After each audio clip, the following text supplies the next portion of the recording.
The reason why we did this study is that years ago there was some concern about how much of the planet's net primary production people were demanding on an annual basis. In other words, the question was, can the Earth keep up?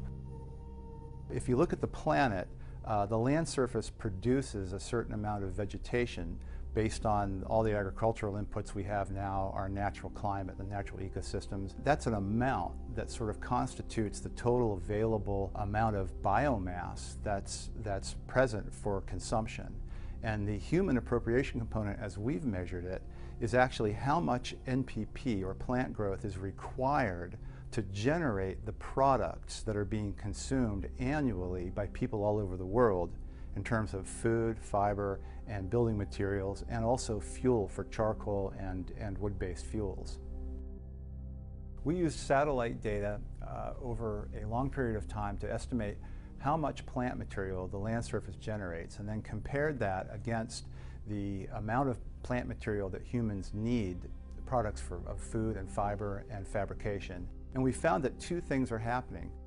We are increasing our per capita consumption. So as individuals, we are increasing how much we consume on an annual basis, and we're also increasing our populations. So both of those factors have come together to move us from about 20% of the actual global supply to consuming 25%.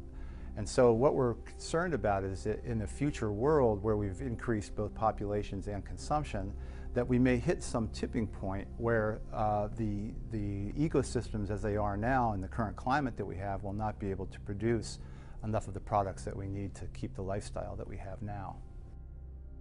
If that future trend continues, we're going to be pushing more than 55% of the capability of the land surface by 2050. If you bring into that now the conversion of land to produce fuels to replace fossil fuels, then the pressure even becomes more severe.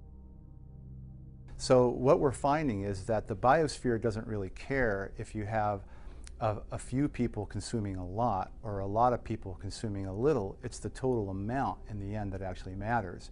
And so we as a species, we have two issues. We have our per capita consumption to think about and our overall numbers. The implications of such high demand come about in various ways. One is that we are vulnerable to climate change and that we have to very carefully manage our ecosystems so that they keep producing the products that we require. Also, we have to worry about the loss of biodiversity from the natural ecosystems because there will be fewer of those left as we have to convert more and more land to uses that produce the products that we use on a daily basis.